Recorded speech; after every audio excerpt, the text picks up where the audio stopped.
À 6h02, un hélicoptère russe Mi-8 a décollé d'une base d'opération avancée dans le nord-est de l'Ukraine, transportant une escouade complète de troupes d'assaut vers les positions ukrainiennes. Le vol matinal avait été routinier jusqu'à présent, à basse altitude, suivant les routes, évitant la couverture radar. Mais à l'insu des pilotes russes, 3 opérateurs de drones FPV ukrainiens attendaient dans le brouillard depuis 4 heures du matin, leurs drones de course modifiés armés d'ogives de RPG. Dans exactement 23 minutes, ils tenteraient quelque chose que personne n'avait jamais fait auparavant. Grâce à l'aide des guetteurs partisans ukrainiens, ces 3 opérateurs de drones ont senti leur téléphone vibrer simultanément avec le message agrégé. Les opérateurs s'étaient dispersés pour couvrir les 3 routes principales que l'hélicoptère pourrait emprunter. L'un surveillait l'autoroute MO3, un autre couvrait les routes agricoles du nord, et la 3e position se trouvait près de la vallée fluviale sud, car manquer cette chance signifiait que ces troupes d'assaut atteindraient les positions ukrainiennes.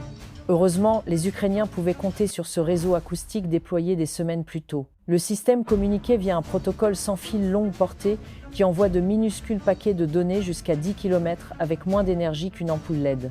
Parfait pour des capteurs alimentés par batterie qui devaient rester cachés pendant des semaines, utilisant des smartphones modifiés avec des microphones externes dissimulés dans tout, des poubelles aux faux rochers, chacun écoutant le bruit sourd et distinctif de basse fréquence des rotors d'hélicoptères. Lorsqu'un hélicoptère survole la zone, chaque capteur enregistre la milliseconde exacte où le son arrive. Et puisque le son voyage à 343 mètres par seconde, la différence de temps entre les capteurs révèle la position de l'hélicoptère par triangulation.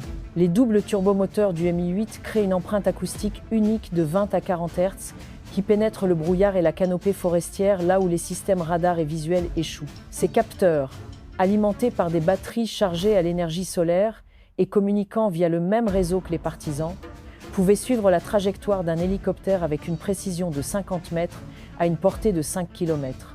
Le système était essentiellement un Shazam pour les avions militaires, écoutant le ciel et identifiant les menaces uniquement par leur son. Le premier capteur a détecté les battements de rotor, un pic caractéristique dans la plage de 35 Hz. En quelques secondes, 2 autres capteurs l'ont confirmé, leur calcul de différence de temps triangulant la position de l'hélicoptère à 50 mètres près. L'opérateur ukrainien couvrant l'autoroute MO3 a immédiatement lancé son drone de repérage, pendant que l'opérateur du Nord vérifiait son flux de capteurs acoustiques. Rien encore sur sa route. L'opérateur du Sud près de la rivière a commencé à calculer les angles d'interception pour les 3 chemins possibles, sachant qu'ils auraient des secondes pour réagir une fois la direction de l'hélicoptère devenue claire. Le pilote de tête a vérifié sa tablette où les capteurs acoustiques peignaient déjà une image. L'air du matin avait formé une inversion de température. L'air froid, piégé sous l'air chaud, courbait les ondes sonores vers la Terre comme un amplificateur atmosphérique. Le battement de rotor distinctif du Mi-8 porterait à 5 km au lieu de 2 et 3 capteurs triangulaient déjà sa position.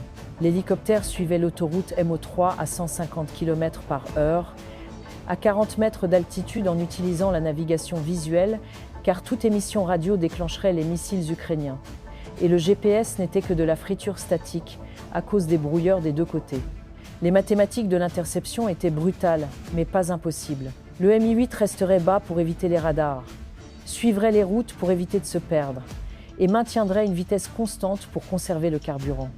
Si les opérateurs de drones pouvaient prédire sa trajectoire et positionner leurs oiseaux devant lui, et si une douzaine d'autres variables fonctionnaient et que rien ne tournait mal, il pourrait peu écrire l'histoire. L'opérateur principal a attrapé son drone primaire, tandis que les autres commençaient à se repositionner en fonction des données acoustiques. L'opérateur du Nord emballait son matériel pour se déplacer vers le Sud. Celui du Sud maintenait sa position en renfort, sachant qu'ils avaient peu, être 8 minutes pour résoudre une équation que personne n'avait jamais résolue auparavant. Le drone principal Shrike 10 de l'opérateur de tête était posé sur l'herbe. Un mariage Frankenstein de composants de course chinois et d'explosifs soviétiques qui refusaient de consommer l'Union. L'ogive PG-Septem était connectée au contrôleur de vol par un déclencheur piézoélectrique, essentiellement un cristal de briquet qui générait une tension à l'impact. Mais durant son stockage de plusieurs mois, l'humidité avait corrodé la connexion faite à la main. Ce n'étaient pas des armes provenant d'un entrepreneur de la défense. C'étaient des munitions construites dans un garage, tenues ensemble par des colliers de serrage et de la détermination, où chaque joint de soudure était un point de défaillance potentiel, et chaque connexion de batterie une prière au dieu des électrons. Pendant qu'il travaillait pour réparer le drone, le réseau acoustique peignait une image de plus en plus urgente. Contact au cap 285 degrés, vitesse 150, altitude 40, arriva dans son oreillette provenant de l'équipe acoustique, leurs 3 capteurs recalculant constamment la position de l'hélicoptère basé sur l'effet Doppler du bruit du rotor. Le Mi-8 avait quitté la MO3 pour une route secondaire en terre, se dirigeant toujours vers le nord-ouest à 150 km/h, maintenant à seulement 7 km des positions avancées ukrainiennes. Ce n'était pas le chemin prévu. L'hélicoptère aurait dû continuer tout droit sur la MO3, mais quelque chose avait effrayé le pilote, le poussant à prendre la route panoramique. Le brouillard matinal qui avait été épars se consolidait en un mur roulant depuis la rivière Dnipro, avalant tout ce qui se trouvait en dessous de 60 mètres. Dans 2 minutes, cet hélicoptère serait invisible pour tous les capteurs sauf le son. Et le son seul ne leur donnerait pas la précision nécessaire pour une interception. Le deuxième opérateur qui avait couvert la route du Nord relocalisait déjà son drone vers un nouveau point d'interception lorsque son contrôleur s'est déconnecté. Le froid avait vidé la batterie de sa télécommande jusqu'à zéro. Jurant, il a échangé avec son bloc batterie de secours enveloppé dans des chaufferettes pendant que l'hélicoptère gagnait un autre kilomètre. Le drone de secours était tout ce que le primaire n'était pas. Une autonomie inférieure, une portée plus courte, mais surtout, il fonctionnait. La batterie 3S donnerait peu. Être 8 minutes de vol dans l'air froid qui affichait déjà 6 degrés Celsius sur son téléphone. L'émetteur vidéo gérait 1 watt comparé aux 2 watts du primaire, ce qui signifiait que le signal commencerait à se rompre à 5 km. Mais l'ingénierie ukrainienne avait une devise. Si c'est stupide et que ça marche, ce n'est pas stupide. Il a sécurisé la connexion défaillante avec de la superglue qui fondrait probablement avec la chaleur du moteur, mais pourrait tenir assez longtemps. Puis il a basculé sur le secours pendant que de précieuses secondes s'égrenaient. Le troisième opérateur était déjà en l'air, fonçant vers un point d'interception prédit lorsque son flux vidéo s'est transformé en statique grise. Le brouillard avait avalé son drone à 6h10 à 8. Volant à l'aveugle sur des instruments qui n'existaient pas, utilisant uniquement le cap boussole et le calcul mental, il essayait de maintenir le cap tandis que le brouillard créait une condition de voile blanc total. Les gouttelettes d'eau ne bloquent pas seulement la lumière visible. Elles dispersent les longueurs d'onde infrarouges et créent des ombres acoustiques où le son se courbe autour des poches d'humidité. Pendant 90 secondes qui ont semblé des heures, son drone a volé à travers une soupe de lait pendant qu'il fixait des écrans ne montrant rien d'autre que de la neige électronique. L'acoustique le situe au cap 290 tournant plus vers l'ouest. La voix dans son oreillette s'est mise à jour, l'aidant à ajuster sa trajectoire de vol à l'aveugle. La physique cependant ne ment pas quand on connaît les contraintes. L'hélicoptère ne pouvait pas monter au-dessus du brouillard sans entrer dans la couverture radar. Il ne pouvait pas dévier de la route sans risquer une collision avec des lignes électriques qui ne sont marquées sur aucune carte russe. L'équipe acoustique fournissait maintenant des mises à jour constantes, vitesse de la cible stable, maintien de 40 mètres, suivant la route secondaire. Il l'avait exactement là où il le voulait. L'opérateur principal a lancé son drone de secours dans le brouillard, volant sur pur calcul vers l'endroit où la géométrie insistait que l'hélicoptère devait émerger. Sa batterie affichait 75% et chutait plus vite que prévu. L'air froid augmente la résistance interne dans les batteries au lithium polymère. Derrière lui, le Borissoglitsk 2 russe avait détecté le lancement du drone.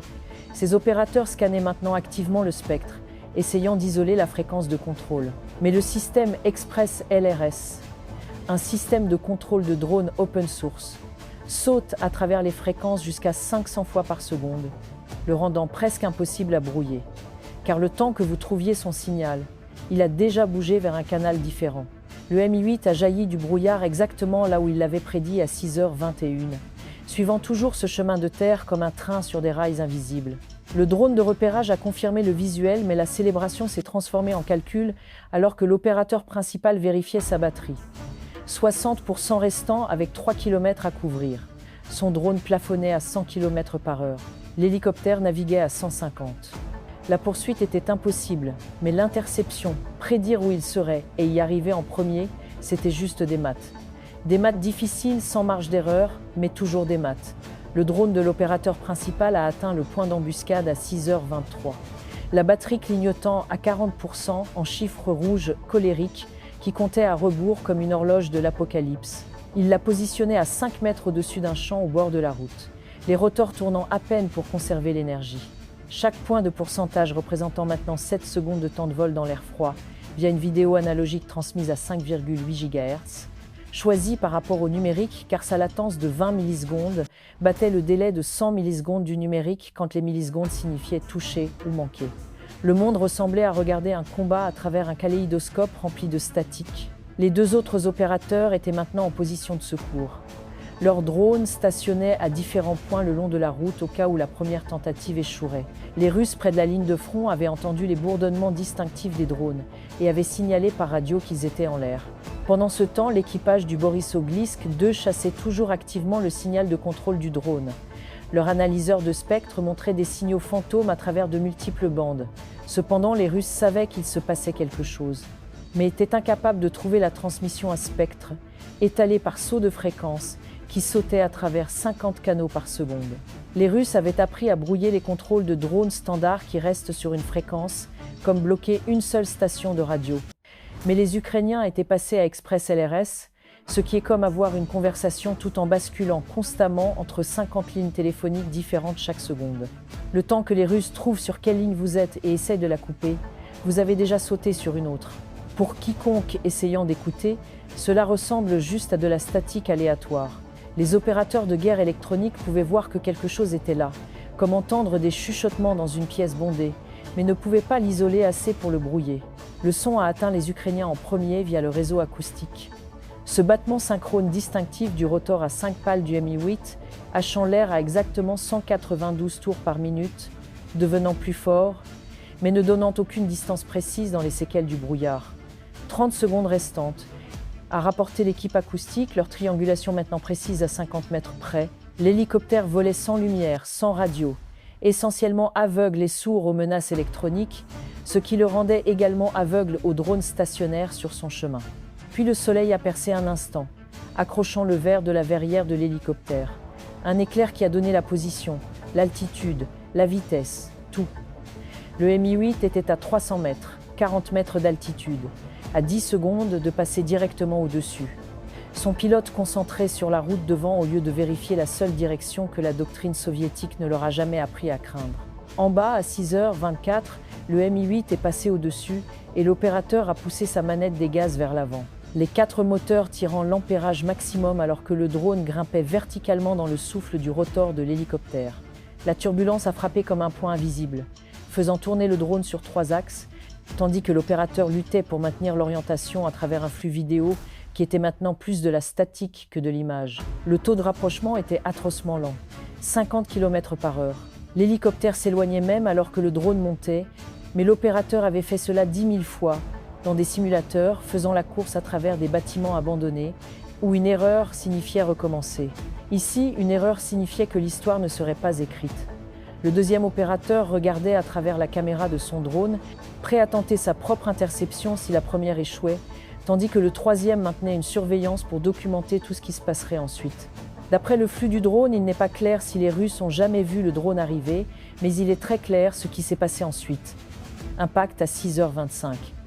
La charge creuse a explosé instantanément. Le jet de cuivre perforant tout parce que l'ogive PG-septaine contenait une physique qui n'avait pas changé depuis son invention, mais restait dévastatrice. À la détonation, l'effet Munro prend le dessus, où une cavité explosive en forme de cône doublé de cuivre devient un jet focalisé de métal en fusion, voyageant plus vite que la vitesse orbitale, 8000 mètres par seconde de cuivre liquéfié, qui pouvait pénétrer 300 mm de blindage en acier laminé, alors que la peau en aluminium du Mi-8 ne mesurait que 2 mm d'épaisseur. En quelques secondes, l'hélicoptère entier a été englouti par les flammes alors qu'il s'écrasait dans un champ en contrebas. Le drone de repérage, qui avait maintenu une distance de sécurité, a piqué et a enregistré la vidéo que vous voyez ici, confirmant la frappe. Le véhicule de guerre électronique russe, essayant toujours de brouiller des fréquences qui n'étaient pas là, n'apprendrait la perte que lorsque la balise d'urgence s'activerait. D'ici là, les drones ukrainiens étaient déjà partis, leurs opérateurs emballant le matériel pour bouger avant l'arrivée de l'artillerie. Un drone à $500, construit à partir de pièces de loisirs, guidé par un réseau partisan qui a déjoué des systèmes de guerre électronique à $1 million, venait d'accomplir ce que les planificateurs militaires jugeaient impossible. Ce n'était pas de la chance ou un accident, mais l'aboutissement de l'ingénierie de garage, de la prédiction mathématique et du courage se liant ensemble dans une chaîne qui s'est terminée par le premier engagement confirmé drone FPV contre hélicoptère de l'histoire militaire. Au revoir pour le moment.